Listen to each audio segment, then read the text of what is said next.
A very good evening. My name is Beatrice Njeri. Our sign language interpreter is Paul Mathenge, and this is GBS News at 9 coming to you live from Kenya's capital, Nairobi. We have a lot lined up for you tonight, but first, here are the highlights. We are in this together. Anglican Church has thrown more weight behind Catholic Church after coming out to endorse recent national statement by Catholic bishops on the state of the nation. To let you know that in terms of the strikes that are going on, negotiations are going on with the unions, and we are hoping that we'll reach a possible solution very, very soon. Prepare for exams. Education Cabinet Secretary Julius Migos orders public universities to be ready for exams despite lecturer strike, promising release of necessary funds. The ultimate goal of a country's foreign policy is to provide a blueprint and a strategy for achieving its national interests in line with the common good of the nation and shared prosperity. Kenyan foreign policy formulation on good track as Foreign Affairs Cabinet Secretary Dr. Musalia Mudavadi leads at the Foreign Policy Validation Summit in Nairobi on global partnerships and regional stability. Kenya's Simba's edge past Uganda Cranes with a 48-30 aggregate victory in this year's Elgon Cup staged at Rufea Grounds.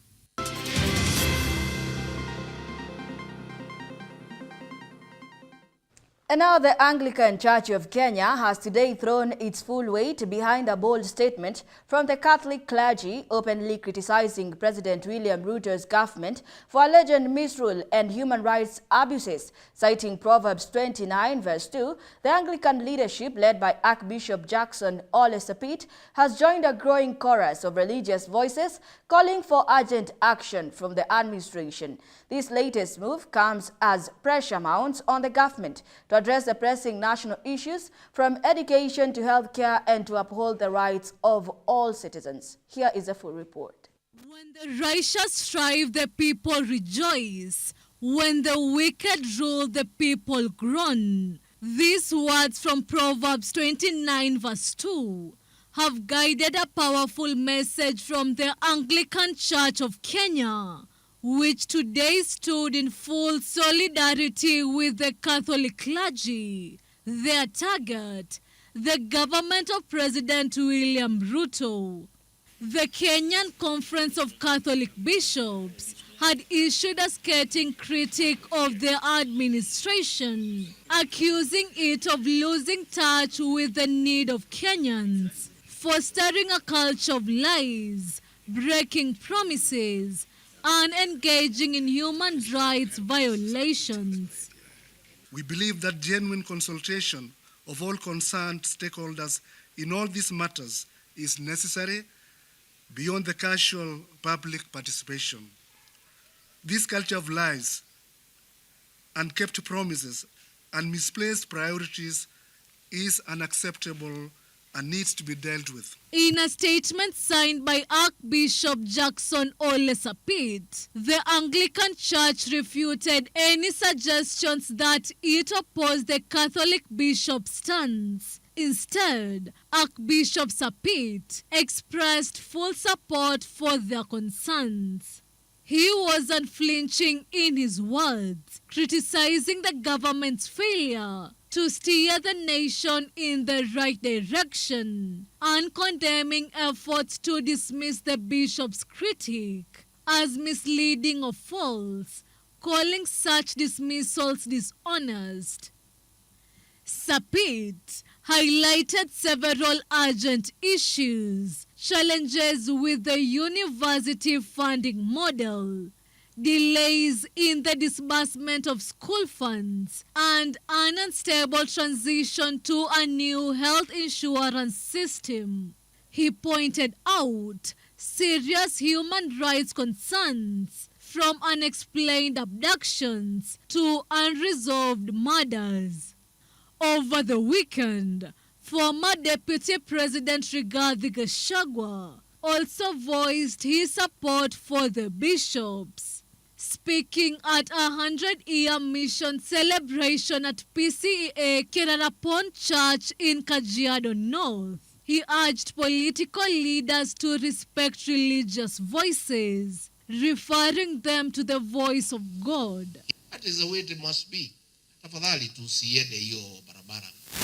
Hiyo ni barabara ya kupotea, ya kujibisana na kanisa, kuingilia kanisa, kutaka kujua ati sermon itakuwa juu ya nini. These men of God, they know, they read the Bible, they will interpret the Bible every Sunday differently. Vile Mungu amewaonesha. Na tukifanya namna hiyo itakuwa sawa sawa. Susan Nganga, GBS News.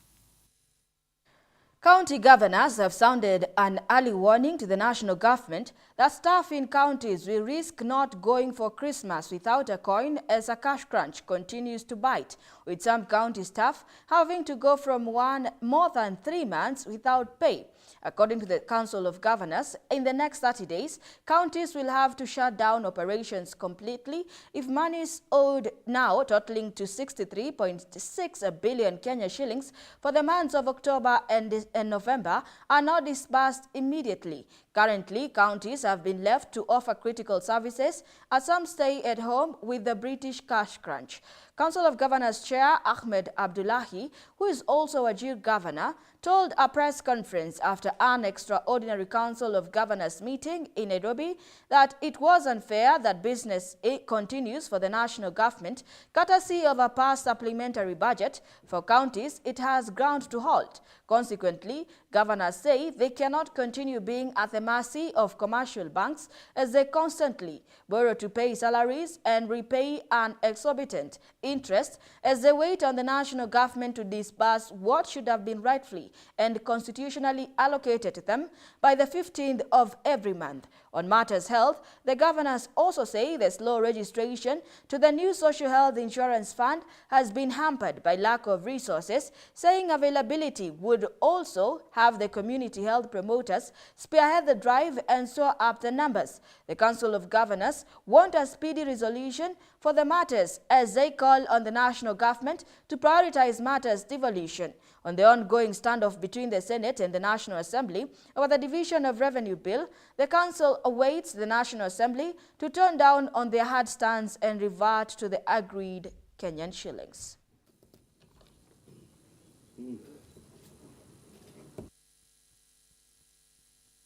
Moja na interest kubwa, na kwa hivyo hatuna uhakika hasa hata kama hizi pesa zitaendelea kuja. Kwa hivyo itakuwa ni vigumu sana kwa serikali za kaunti kuchukua mpango ule, na ndipo mwenyekiti akasema kwamba tukifika pale na kukwame katika haya mazungumzo, itatubidi tu kufunga na kuwaomba wafanyikazi wetu waende nyumbani wakajitetee kule mbele. How can we be able to pay KEMSA if we are still owed 9 billion by the de facto NHIF authority? Because if you look at what is owed to KEMSA by counties put together, it is a meager 3.8 billion as compared to 9.1 that is owed by NHIF. In fact, we are at a point where we are saying, why don't you just cash off, offset that money that is owed to KEMSA. NHIF should pay KEMSA so that we can continue collecting drugs and pay us the balance. It will be easier for us. But all the time it is blamed on counties. We have not paid KEMSA. We are not having drugs in the facilities. While in actual sense, it is the effort of all those other agencies to frustrate counties that has contributed to this. That is our position. We note with great concern the delays by the Controller of Budget to approve requisitions for the withdrawal of funds. This is unacceptable to an institution that's supposed to be facilitative. We call upon the Controller of Budget to stop being a bottleneck to this process and ensure counties access their funds in a timely manner. Teachers in the country's hardship regions are sounding the alarm over staffing shortages, with the Kenya National Union of Teachers demanding immediate intervention from the Teacher Service Commission. At the heart of the issue is the recent withdrawal of the affirmative action status for counties like Kajiado, a move that teachers argue has exacerbated the already difficult working conditions. Here are the details.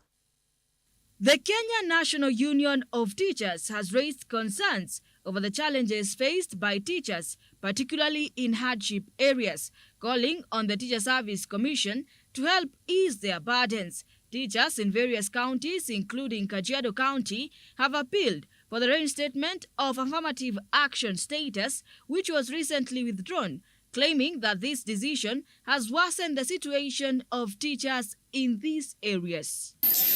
Urban schools are overstaffed, while the far-flung schools in rural areas are understaffed. During the Kajiado County Annual Teachers Meeting, Kenya National Union of Teachers Secretary General Collins Odor highlighted the ongoing struggles of teachers in hardship regions, particularly in Kajiado County. Odor noted that despite the region's designation as a hardship area, teachers are increasingly being posted to remote and far-flung areas, leading to an imbalance in staffing and contributing to teacher dissatisfaction. Teachers who belong here have been posted to far ends of this county.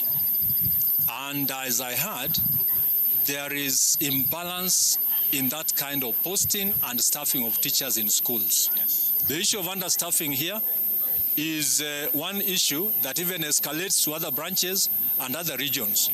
We still want Teacher Service Commission through the government to have more teachers to be employed in this country, because the teacher ratio as proposed by UNESCO has not actually even reached half of what is expected. With the pressure mounting on the Teacher Service Commission, one crucial question remains: will the Commission take swift action, or will teachers in these hardship areas continue to face the challenges that threaten the future of education?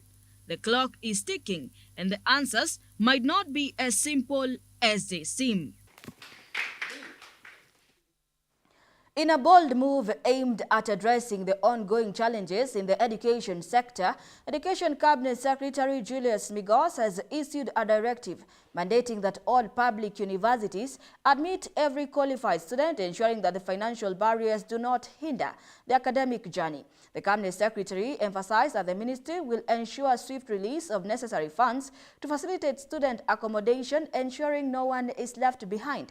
In his statement, Migos also addressed the prolonged strike by university lecturers that has disrupted academic activities across the country. The strike, which has lasted over a month, has caused a significant delay in learning and examinations at various institutions. However, Migos reassured the public that negotiations with the university unions are ongoing and expressed hope that a resolution will be reached soon. The Education Cabinet Secretary also heightened the government's commitment to improving the overall quality of education in the country, stressing that no student should spend an inordinate amount of time completing their degree.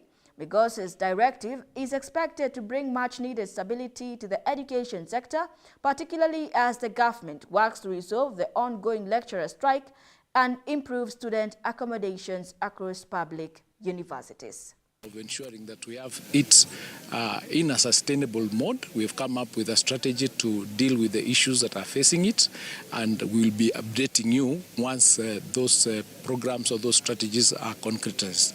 So I want to just say that in the education sector, we are doing everything that we can to stabilize the sector and ensure that our children are able to study with certainty, and we want to bring hygiene into the education sector.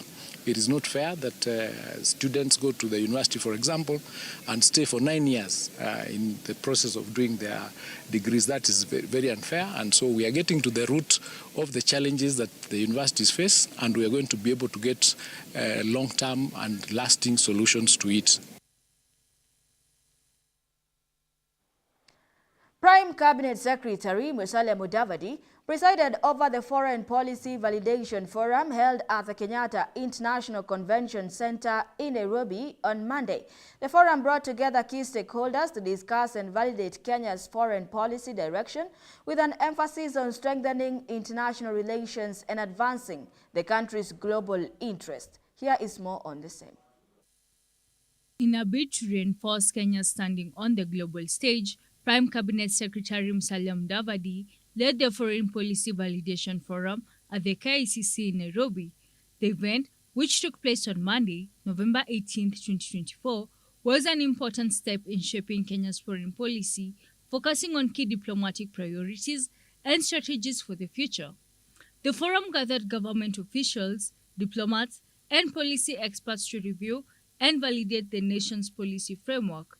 Speaking at the event, Mudavadi emphasized the importance of a cohesive and proactive approach to Kenya's international relations, particularly in the face of changing global dynamics.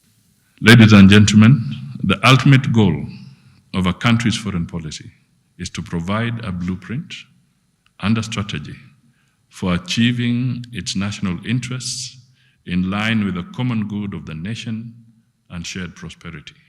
He outlined the government's commitment to strengthening Kenya's partnership across Africa, the Middle East, and beyond.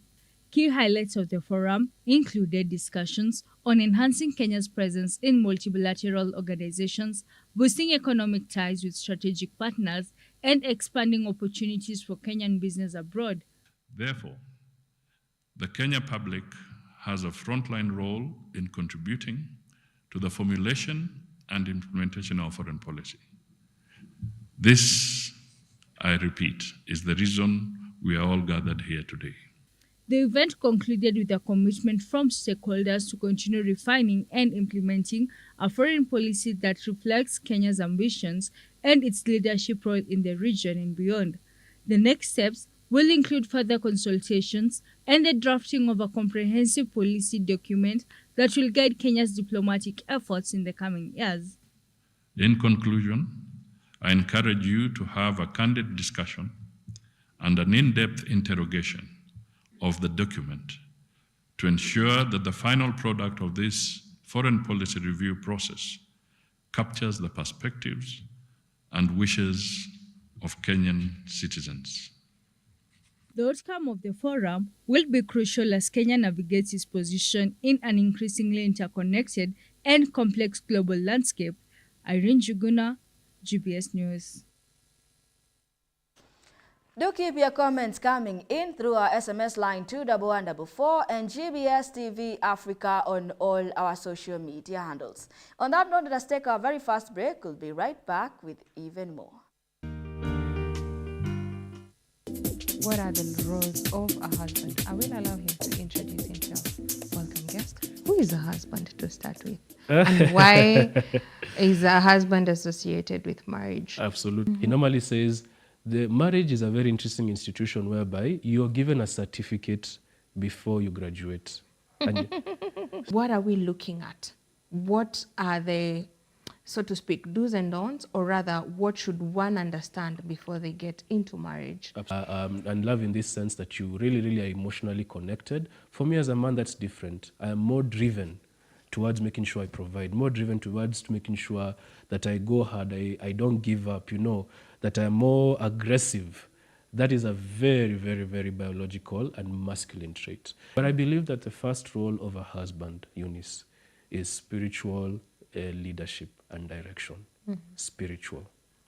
Can you be that open and vulnerable to also let your woman? Here is where we keep it real. We talk about everything that affects women out here. My community, like, we raise girls to be wives and something. So when it comes to kufanya like music career kukua nini, it's kind of difficult, but I decided to fight that. Like mi pia niko na goals. I wanted one day nikuwe kwa TV, I wanted one day nifanye kwa radio. The community that you came from, they believe that as a young girl you need to get married, you need to take good care of your babies and your husband, but now you came out as a musician and you want to do your own things. How about your parents? Are they supporting you? Mom went nikiwa mdogo sana, nikiwa class 4. My mom went na akatuacha na mzae. So I had no one to talk to. So the feelings and everything, nikikuwa na stress, I used to write. So hapo ndo mimi nilianza kuandika song. I guess my first song niliandika nikiwa class 4. I'm so happy about you because I don't know what triggered you. Ikamusha your alarm like you need to do this and you are raised in that community. If you don't take care of yourself, you won't take care of them. Well, actually mtu ndo alinipea one thing and it change everything.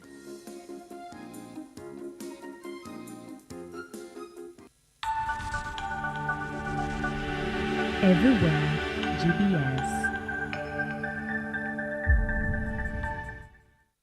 Welcome back. You are still watching GBS News 9.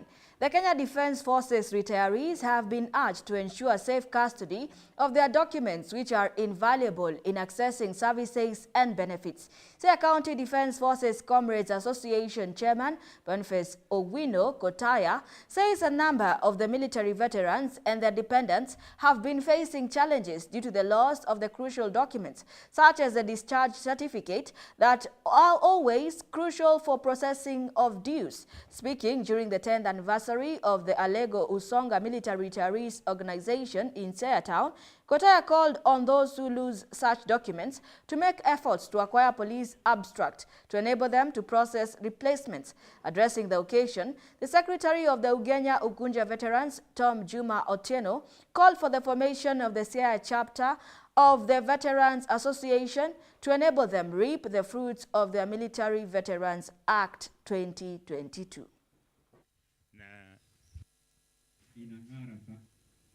Sisi sote wenye viti inatakana tuweke vichwa vyetu pamoja ili mwenyekiti wa veteran Kenya, Major General ama tuseme ni His Excellency, kwa sababu alikuwa ambassador Tumbo, angelipenda tufungue chapter yetu hii county mwaka ujao, ama wakati wowote, hata kama ni leo mkisema aje, atakuwa na furaha ama atakuwa na wepesi wa kuja kuwa na nyinyi hapa. Major General Tumbo, maoni yake ama jinsi alivyonong'onezea hii act yetu ya veteran, tulipewa act inakaa kama gari ambaye baadaye wewe ukisema unataka basi unawekewa vitu ambavyo utakuwa unataka. Kwa sasa kwenye sehemu ambaye tuko, hiyo act imepelekwa, wameshamaliza watu wa KDF. Wamechukua hiyo act wamepeleka kwa Attorney General. Attorney General pia atafanya mambo yake 2-3, atoke hapo aipeleke kwenye cabinet. Kitu itaitishwa one day one time. Na hii kitu inaitwa nini? Ladies and gentlemen, bibi askari ni askari. Mama saidia huyo mzee ambaye ni askari, hata wewe ni askari. Saidia yeye kwa njia gani? Kitu inaitwa document. Document ya askari, weka hiyo kitu kwa njia maridadi. Weka hiyo kitu isinyeshewe na mvua. Weka hiyo kitu mzuri isikulwe na mchwa. Itasaidia wewe pamoja na wajukuu na watukuu wako. Sababu ile neno nimesema kitu ya serikali hakuna, tunasaidiana. Kwa majina naitwa Wilfred Daudi, ni Administrative Officer 1, Office of the County Commissioner Siaya. The County Commissioner was to attend here in person because he has not met you before, but he sent me that he appreciates you and has special thanks to all of you for your dedication and the commitment in serving our country in your heydays, because it is not easy to juggle between the family and the demands of your job. but you managed, and that's where we got at here. Basi nachukua nafasi hii kualika chairperson ya game akuja asalimie nyinyi na azungumza machache.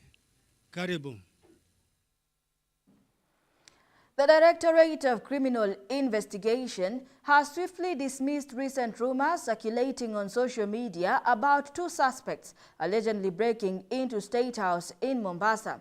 The DCI clarified that the claims are entirely false and provided details to the suspects' arrest, which involves stolen property, not an intrusion at the president's residence. Here is more on the same.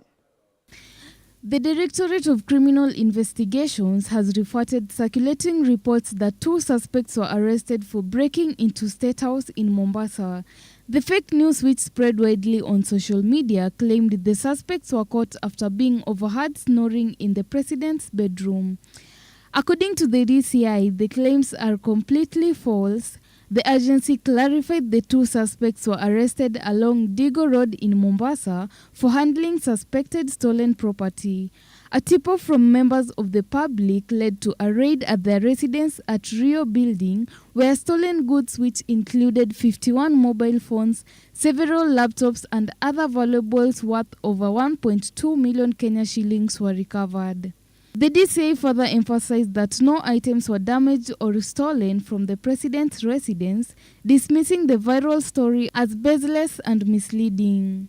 Meanwhile, detectives from Kilimani Police Station in Nairobi are holding a woman identified as Consolata Nyangai, a suspect linked to a string of incidents involving drugging and stealing from unsuspecting revelers in city bars and clubs. Nyangai was arrested after a Chadian national filed a report which, according to the victim, he had spent the night enjoying drinks at different clubs where he met Nyangai and later on invited her to his residence. Once inside, the victim alleged he was drugged and became disoriented, only to later discover that his wallet containing 4,000 USD and 10,000 Kenya shillings and 2 phones had been stolen. Following a forensic-led investigations, detectives traced Nyangai to her hideout in Kasarani, where they recovered the stolen phones, which were positively identified by the victim. Further investigations revealed items to be proceeds of the crime, which included a television and a cooker, both acquired after the theft. Additionally, detectives found 2 national IDs, one Kenyan and one Ugandan, bearing different names but same photo of Nyangai, raising questions about her identity. Nyangai is currently in custody as investigations continues and is scheduled to appear in court to face charges related to theft and identity fraud. Triza Tiengo, GBS News. Aiming to harmonize domestic taxes and excise duties in East Africa, top revenue officials today gathered in Nairobi for the 52nd East African Revenue Authority's Commissioners General meeting. The meeting, enhancing tax compliance through effective community engagement in digital era, underscored the need to address tax challenges in a rapidly evolving technological environment. While advanced technologies can enable complex tax evasion schemes, they also provide innovative opportunities for simplifying tax processes such as reporting, filing, and payment, ultimately aiming to enhance the experience for taxpayers across the region. Here are the details. Cabinet Secretary for National Treasury and Economic Planning John Mbadi has today called for joint regional collaboration to harmonize tax policies and enhance compliance. According to Mbadi, adopting unified tax strategies will promote economic integration while reducing dependency on excessive borrowing practices. You are the technical people. You are the ones who can meet and share and compare notes and come up with strategies and solutions to enhancing domestic revenue mobilization, because that is the way to go. If you look at the world today, we are receiving less and less attention from our traditional and historical development partners. When we properly harness technology, technology can help us reduce the administration, lower costs, and create a more business-friendly environment. For example, I would like to highlight KRA's benchmarking and subsequent sharing of Rwanda Revenue Authority's electronic tax invoice management system, eTIMS, a technology which has significantly improved VAT revenue collection and compliance in our country. Speaking in Nairobi, the Treasury CS noted there has been a shift in international borrowing as countries begin to look for ways for taming excessive borrowing. The attention in terms of funding is shifting. It is shifting to the Middle East. It's shifting to Eastern Europe. And the attention now is to finance wars. It's not to help developing countries come forward. In this juncture, I would like to appreciate the work done by Kenyan Revenue Authority by inviting us as South Sudan Revenue Authority to share the experience and have also a chance to discuss some of the policy recommendations done by different researchers, and this one is going to inform our policy setup in our country. The two-day meeting includes Commissioners General from Burundi, Democratic Republic of Congo, Kenya, Rwanda, Somalia, South Sudan, Tanzania, Uganda and Zanzibar Revenue Authorities, as well as members of the East African Revenue Authorities Technical Committee and other senior representatives and technical experts in customs, domestic taxes, legal services, investigations and integrity. Hilary Kabila, GBS News, Nairobi. The United Democratic Alliance has condemned rising political intolerance after hackers disrupted a presidential function in Embu on Saturday. The incident occurred during the ordination of Catholic Embu Diocese Bishop Peter Kimani, where the president faced interruptions while outlining government initiatives. Meanwhile, chaos erupted at the Kirinyaga County Assembly as opposing functions clashed over the removal of Majority Leader Daniel Kibinga. The announcement by Deputy Speaker Gennaro Jamumo sparked disputes with members demanding proof of signatures supporting the move, claiming the required threshold was unmet. In other news, Narok County Governor Patrick Ntutu has pledged to clear 200 million Kenya shillings pending bills before Christmas. Speaking during the opening of the Link Road in Ikeneji, Narok West Sub-County, Governor Ntutu emphasized his administration's dedication to settling the outstanding debts to ensure smooth operations and timely completion of county projects. Paris Kego with more from the counties. The United Democratic Alliance has convicted mounting political prejudice following objection during a presidential function in Embu on Saturday. President Ruto faced interruptions while addressing government initiatives at the auditions of Catholic Embu Diocese Bishop Peter Kimani. Embu Governor Sisiri Mbarire, also UDA National Chair, denounced the incident as orchestrated hooliganism. Speaking on Sunday during a Thanksgiving ceremony at St. Peter, ACK Mukagu, she accused certain county leaders of fueling political intolerance. Watu wa Embu ni watu wanapenda amani. Na tumesema leo na kauli moja, mambo ya viongozi kupangia wengine tumekataa hapa Embu County. Na tumesema hatubaduki kutoka kwa serikali, sisi ni wa serikali hii ya KK, Kenya Kwanza.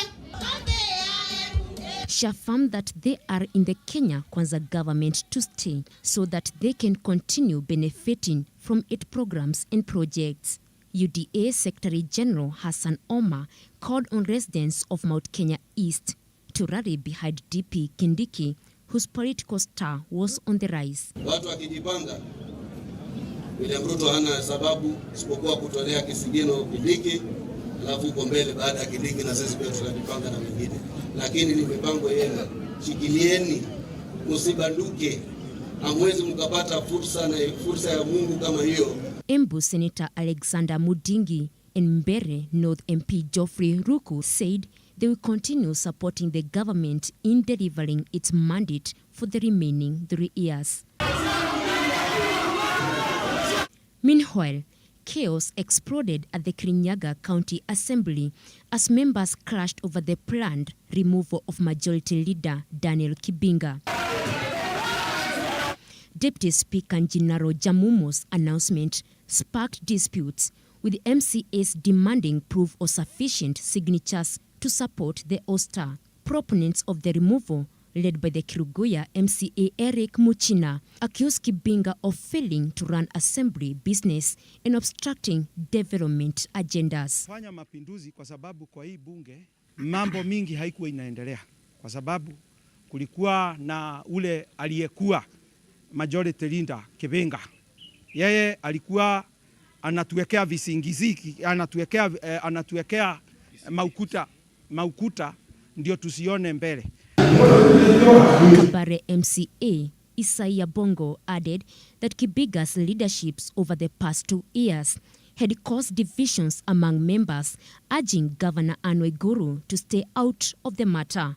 Na leo kama bunge ya Kirinyaga tumeamua kwamba tunamng'atua ambaye alikuwa kiongozi wa wengi, sababu kwa miaka miwili ambayo imepita kazi yake imekuwa ni kupiganisha watu, kutenganisha watu. Amefanya watu wakachukiana bwana, mpaka uwezi ukakunywa maji na mtu utadhani yeye atakuroga. Geoffrey Muremi, proposed majority leader, said the priority of the county assembly is to ensure the residents get development, which is their right. Na niseme ya kwamba hii msiite mapinduzi. Ile iko, si tunataka wajiko wa Kirinyaga apate haki yake. Hatuwezi kuwa tukilalamika kila siku. Na unajua majority leader kusema ukweli ndio anachikanisha bunge na executive. However, on his part, Kibinga challenged those who want him out to produce the list of those who will sign in support of the removal. Na siku ya leo Kenya kimestua sana. Tukua leaders wa Kirinyaga, kuna watu wamekuja hapa, a very few people, wakisema wanataka kutoa majority leader kwa sababu amekataa wakule pesa. Wengi wao wameintimidate executive, wanataka watolewe pesa kwa budget, wapewe waeke kwa mfuko juu Kenya wanatafuta ni pesa na tumbo zao zimewapeleka bunge. Gichangi, nominated, said they were shocked that the deputy speaker is making such important communications on behalf of the speaker who was within the chambers. In others news, Narok Governor Patrick Ntutu has pledged to clear Kenya shillings 200 million in pending bills before Christmas to boost contractor confidence and ensure timely project completion. Speaking during the opening of the link road in Ikineji, Narok West, he expressed pride in the potentially becoming the first governor in the county's history to clear all pending bills. Na tumewalipa wale contractors wale ambayo wako na kazi kwa county government ya Narok, mnaomba mwende mumalize kazi yenu ili tuwalipe, ili leo tusikuwe na pending bill. Mimi kama governor wa Narok nataka kuona kama ndamaliza kitu inaitwa pending bill. I'll be the first governor kusema ya kwamba sitaki kitu inaitwa pending, because pending it means something else. It means the project is not going to be finished. It means that kutakuwa na ukora mingi. Ni mzuri mtu akipewa kazi amaliza kazi yake ili aweze tufungue na tupea wananchi. He highlighted that clearing the bills will not only boost the confidence of the contractors, but also ensure that projects are completed without unnecessary delays. He called on all contractors, whether engaged by the previous administration, who have completed their projects and are awaiting payment, to submit their claims to facilitate timely processing. However, Governor Ntutu also issued a stern warning to parents to take full responsibility for their children during the long holiday season. Paris Kigo, GBS News. Many thanks for joining this live broadcast. We have a lot lined up for you in our news segment tonight, but first let us take a quick commercial break. So through the 4 gospel books, Matthew, Mark, and Luke, John, we can know the heart of Jesus in depth. And the Jesus that we can feel him through the scriptures, and I'm very thankful about that. Jesus Christ came to this earth for our sins. He carried our sins. And he was crucified, and he received the punishment for sins. And he was put into the tomb and resurrected in 3 days. This is the gospel that we speak. 예수님께 우리 죄를 위해 죽으신 이야기. About how Jesus died for our sins. The purpose of Jesus being crucified. 우리 죄를 담당하기 위하여 십자가에 못 박혀 죽으셨습니다. He was crucified to pay for our sins. 예수 십자가에 못 박혀 죽으심으로 우리 죄가 분명히 씻어졌는데. And through Jesus being crucified, clearly our sins have been washed clean. 참 안타깝게도 많은 사람은 여전히 죄인이라고 말합니다. However, unfortunately, many people still say that they are sinners.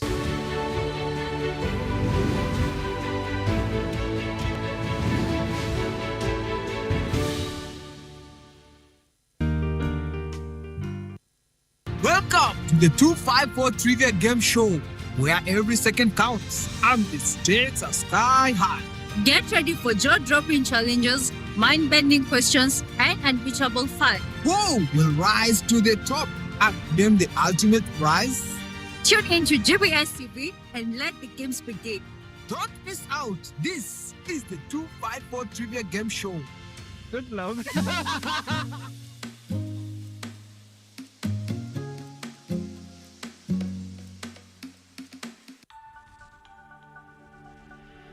Everywhere, GBS.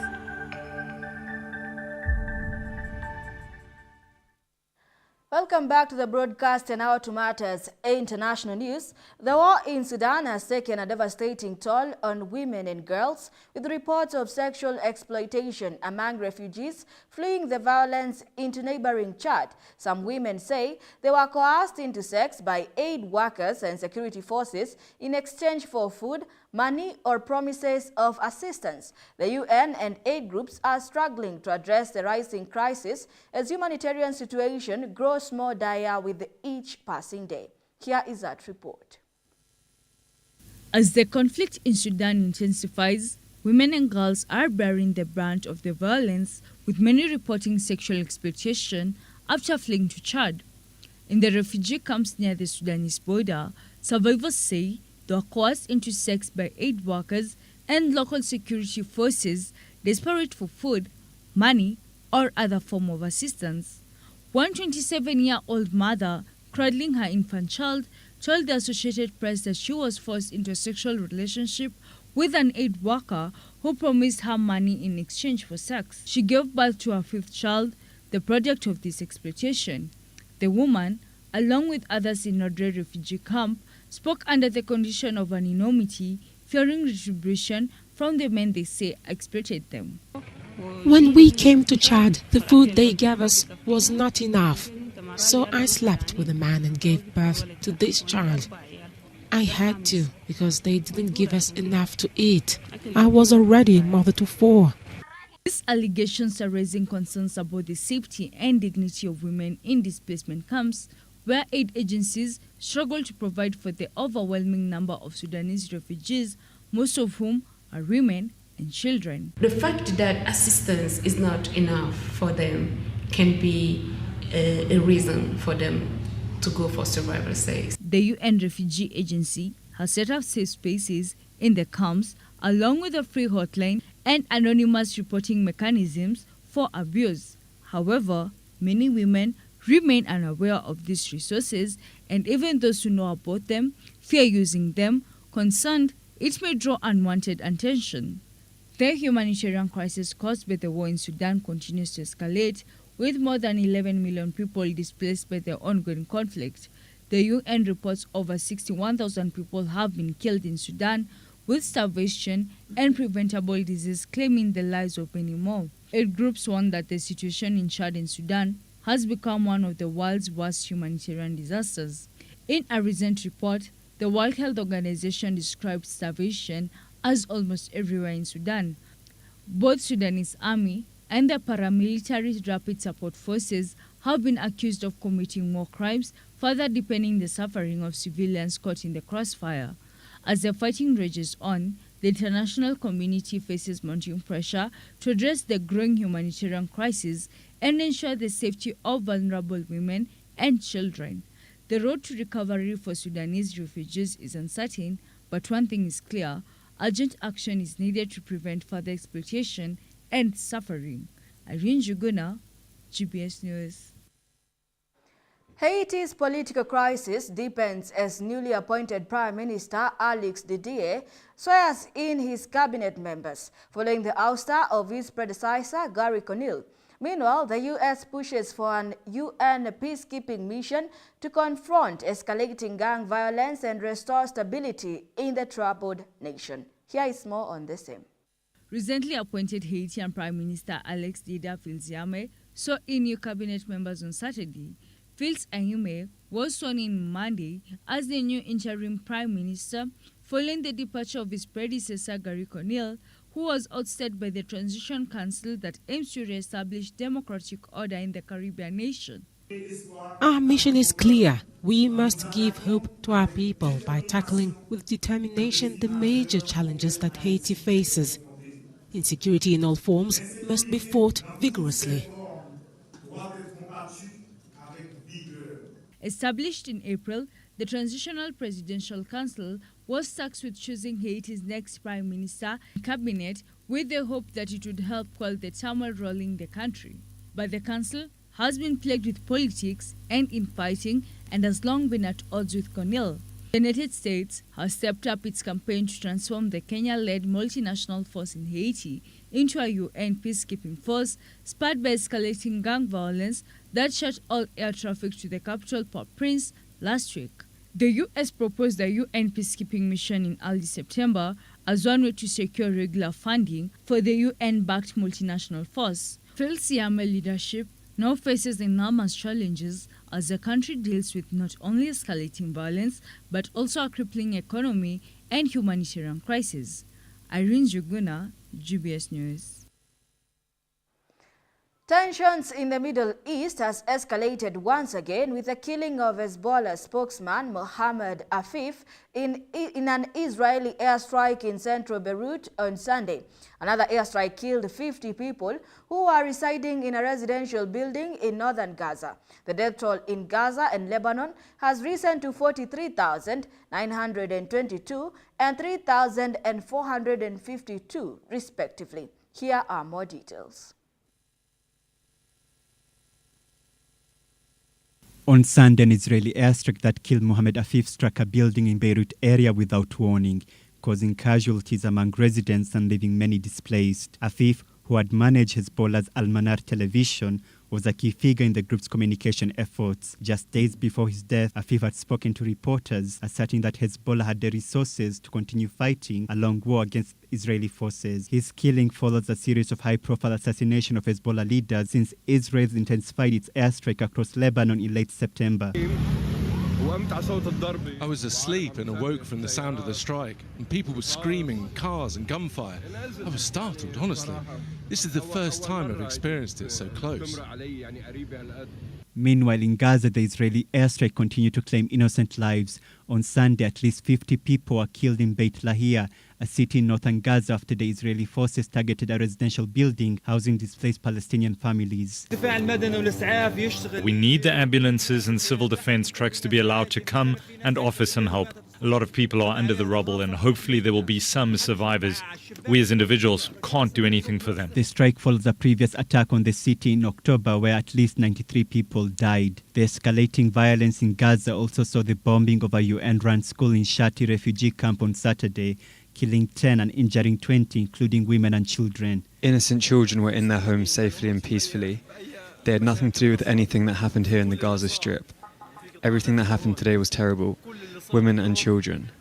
This series of crimes continue. The devastating toll of the violence in Gaza and Lebanon highlights the extreme cost of the conflict. Since October 7th, over 43,922 Palestinians have been killed in Gaza, and the number of casualties in Lebanon continues to rise. The human tragedy of this war reveals the deep scars of violence and the immense suffering that the war exacts on innocent civilians. In the face of such destruction, the hope for peace feels more distant than ever, leaving behind a legacy of devastation and grief. This is Abdihamid Ali, GBS News. Senegal's ruling PASTEF party has emerged victorious in Sunday's snap legislative elections, securing a strong mandate to advance its reform agenda. Early results indicate that President Bassirou Faye's party outperformed the two main opposition groups, solidifying its dominance just 8 months after he assumed power. The peaceful voting process saw several opposition figures promptly congratulating the ruling party, further underscoring its decisive win. Here is the full report. Senegal's ruling Pastef party, led by President Bassirou Diomaye Faye, has claimed a decisive victory in Sunday's snap legislative elections, solidifying its mandate for reform. To help create, jobs for young people. That's why you will see, by tonight, with the results, that most of those elected will be young people. What we have noticed before is we have a parliament that will be here for the political elite. They won't be here for the people. But this one is different because we're going to elect a parliamentarian that's going to sort our issues. Faye, in his mid-40s, assumed power in April, following a landslide presidential win, promising to crack down on corruption and improve livelihoods. This raised hopes among the largely youthful population who are facing widespread unemployment and high inflation. But just 6 months later, he dissolved parliament, accusing lawmakers in the opposition-led assembly of blocking him from executing the promised changes. His leadership has brought hope to Senegal's youthful population, though unemployment, inflation, and delayed benefit from the country's oil and gas discoveries remain pressing challenges. By securing a majority in parliament, Faye now has the opportunity to push forward his reform agenda and address the nation's economic issues more effectively. His counterpart, former Prime Minister Macky Sall, lead a coalition of opposition parties that has struggled to match Pastef dominance. Senegal's roughly 7.3 million registered voters were called to elect 165 MPs for 5-year terms. Various parties have reported a lower turnout than for the presidential election in March, with 49.72% nationwide on Sunday, compared with 61.3% 8 months ago. Faye has been hoping these polls would see his party win a majority, allowing his administration to better carry out its mandate. Paris Kigo, GBS News. Do keep your comments coming in through our SMS line 21144 and GBS TV Africa on all our social media handles. That international news brings us to our sports news. Let's get sporty.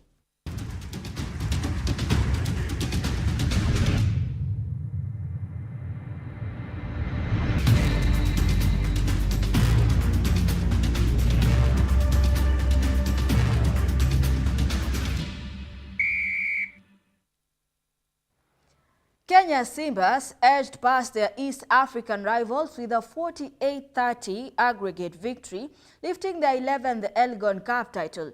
In the first leg played by Fair Grounds, they clinched a narrow 27-25 victory before going to dominate 21-5 in the second leg at Kings Park Stadium in Uganda. Simba's triumph over Uganda Cranes in the 2024 Elgon Cup has set their tone for their preparations for the 2025 Rugby Africa Cup slotted for Uganda.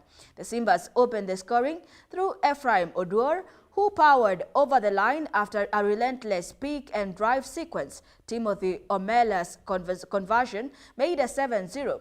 Vice-captain Eugene Sifuna then added a second try, with Omela's reliable boot stretching the lead further.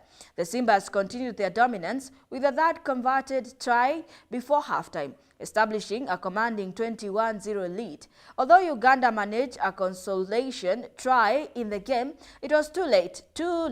Simba will be remaining for a rebound from this year's Rugby Africa Cup, where they placed fourth after 12-20 semi-final loss to Algeria. Zimbabwe claimed the title with a dominant 29-3 victory over Algeria in the final.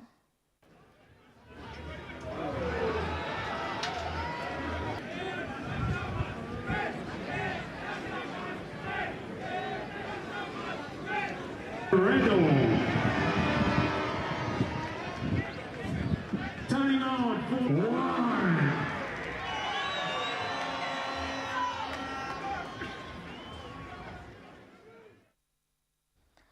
Kakamega County is set to host the 11th edition of the Kenya Inter-County Sports and Cultural Association Games from November 23rd to 30th, promising an exciting and memorable event. The games will take place in Mumias and Kakamega towns with participation from all 47 counties, a notable improvement from last year's event in Meru, which featured 37 counties. This year's games will feature 26 sporting and cultural activities, including the debut of women's football. Kakamega County secured the hosting rights ahead of Mombasa and Nyeri, with Governor Fernandez Barasa, the newly installed patron of Kikoska, pledging to deliver the best edition yet. The governor assured football fans that the county is determined to bring home the football title, which was last won by West Pokot County. The opening ceremony on November 24th will kick off with a football match between Kakamega County and the Nairobi City County. Governor Barasa highlighted Kakamega's rich sporting and cultural heritage, emphasizing the county's readiness to excel both on and off the field. With Kakamega's commitment to excellence, the 11th Kikoskas Games promise to be a showcase of talent and cultural celebrations.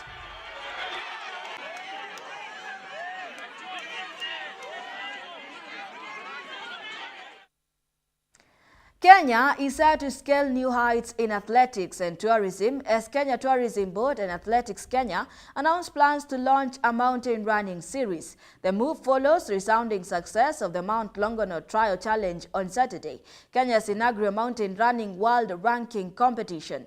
Ruth Getonga emerged victorious in the women's race, clocking 1 hour 14 minutes and 50 seconds. Philaris Kisang 1 hour 15 minutes and 25 seconds, and Jocelyn Chemgeno 1 hour 16 minutes and 45 seconds complete the podium. In the men's race, Timothy Kibet clocked 1 hour 2 minutes and 4 seconds to win the race ahead of Sauli Selelo 1 hour 4 minutes and 5 seconds and Ephantus Njeri 1 hour 4 minutes and 6 seconds. Buoyed by the event's success, Kenya Tourism Board Chief Executive Officer June Chebkemei outlined ambitious plans to collaborate with the Athletics Kenya and other stakeholders to establish a series of mountain runs showcasing Kenya's stunning landscapes. She reaffirmed the board's commitment to working with the various sports stakeholders in positioning the country as a tourist hub. Athletics Kenya Marketing Director Abraham Mutai said the Longonot Trial Challenge marked a significant step in marketing Kenya's through sport. Mutai expressed gratitude to the sponsors who contributed to the event's success. World Mountain Running Association President Tomo Sarf praised the Longonot event, noting its significance in promoting Kenya's national parks and tourism. The next stop on the calendar is the Amboretani Mountain Run in Nandi County next month, a region renowned for its lush terrain and athletic heritage.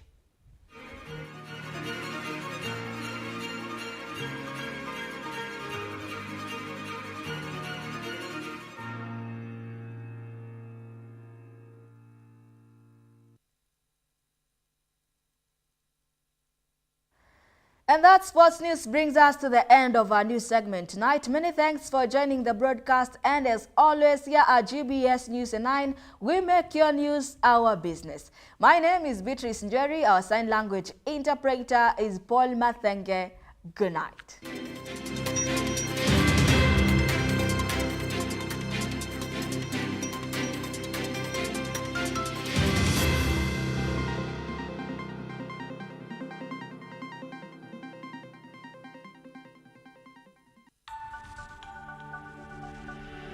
Everywhere, GBS.